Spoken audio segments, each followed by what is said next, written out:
വിശ്വാസികളെ, പരിശുദ്ധനായ മത്തായി ശ്ലീഹ എഴുതിയ സുവിശേഷം 27-ാം അധ്യായം 3 മുതൽ 19 വാക്യങ്ങൾ പരിശോധിക്കുമ്പോൾ മനുഷ്യഹൃദയത്തിൻ്റെ രണ്ട് ഭാവങ്ങളെ നമ്മുടെ മുന്നിൽ വെക്കുന്നതായി കാണാൻ സാധിക്കും. ഒന്ന് യൂദാസിൻ്റെ നിരാശയും, രണ്ട് പീലാത്തോസിൻ്റെ അനീതിയായ വിധിയും. ഇത് നമ്മെ പാപം, പശ്ചാത്താപം, നീതി, ദൈവത്തിൻ്റെ പദ്ധതികൾ എന്നിവയെക്കുറിച്ച് ആഴത്തിൽ പഠിപ്പിക്കുന്നു. പൗരസ്ത്യ ആരാധനയിൽ വലിയ വെള്ളിയാഴ്ച അഥവാ ദുഃഖവെള്ളിയാഴ്ചയുടെ ശ്ലീബാവന്ദനവിൻ്റെ ഏവങ്കേലിയോൻ ഭാഗങ്ങളിൽ ഒന്നാണ് ഈ വേദഭാഗം. 5 ചിന്തകൾ നിങ്ങളുമായിട്ട് പങ്കുവയ്ക്കാൻ ആഗ്രഹിക്കുകയാണ്.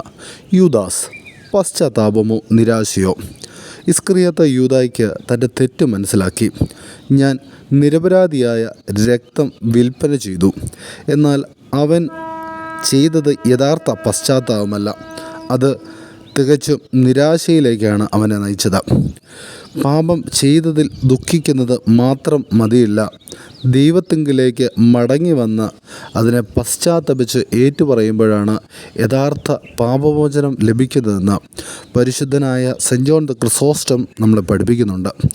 യഥാർത്ഥ പശ്ചാത്താപം ദൈവത്തിങ്കിലേക്കുള്ള തിരിച്ചുവരവാണ്, ആത്മനാശമല്ല എന്നും നമുക്ക് ഇതിൽ കൂടി കാണാൻ സാധിക്കുന്നു. രണ്ടാമത്തെ ചിന്ത എന്നുള്ളത് ദൈവകൃപയെ നിരസിച്ച മനുഷ്യനാണ്. ഇസ്കറിയാത്ത യൂദാസ് വെള്ളി നാണയങ്ങൾ തിരിച്ചു നൽകി, എന്നാൽ അവൻ കൃപ സ്വീകരിച്ചില്ല.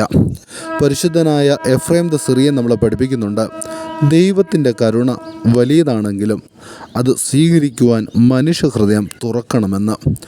ദൈവം ക്ഷമിക്കുവാൻ തയ്യാറാണ്, പക്ഷേ നാം അത് എത്രമാത്രം സ്വീകരിക്കുവാൻ സന്നദ്ധനാണ് എന്നുള്ളതിലാണ് നമുക്ക് ക്ഷമ ലഭിക്കുന്നത്. മൂന്നാമത്തെ ചിന്ത എന്നുള്ളത് പീലാത്തോസ്, സത്യം അറിഞ്ഞിട്ടും അനീതിയിലേക്ക്. പീലാത്തോസ് മനസ്സിലാക്കുന്നു യേശു തമ്പുരാൻ നിരപരാധിയാണ് എന്ന്.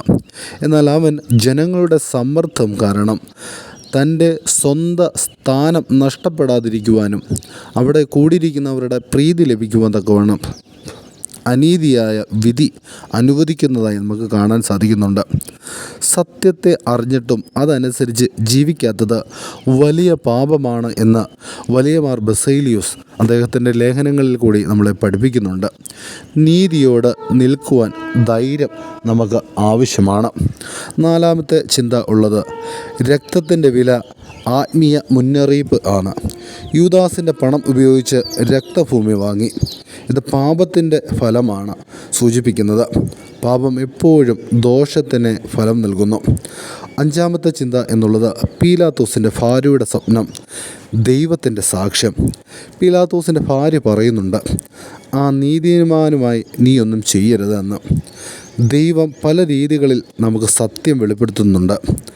ദൈവം മനുഷ്യനെ സത്യത്തിലേക്ക് വിളിക്കുവാനായിട്ട് പല വഴികളും ഉപയോഗിക്കുന്നുവെന്ന് നിസായിലെ പരിശുദ്ധനായ ഗ്രിഗോറിയോസ് പഠിപ്പിക്കുന്നുണ്ട്. ദൈവത്തിൻ്റെ ശബ്ദം കേൾക്കുവാനായിട്ട് നാം തയ്യാറാകണം. അതിനെ തിരിച്ചറിയുവാനായിട്ട് ദൈവിക കൃപ സ്വീകരിക്കുവാൻ നമുക്ക് സാധ്യമായി തീരണം. ഈ വചനത്തിൽ 2 വഴികൾ നമുക്ക് കാണാൻ സാധിക്കും. യൂദാസിൻ്റെ നിരാശയുടെ വഴിയും യേശുവിൻ്റെ രക്ഷയുടെ വഴിയും. നമ്മുടെ ജീവിതത്തിൽ നാം ഏത് വഴിയാണ് തിരഞ്ഞെടുക്കുന്നത്? 3 ഉൾക്കാഴ്ചകൾ നിങ്ങളുമായിട്ട് പങ്കുവയ്ക്കുകയാണ്.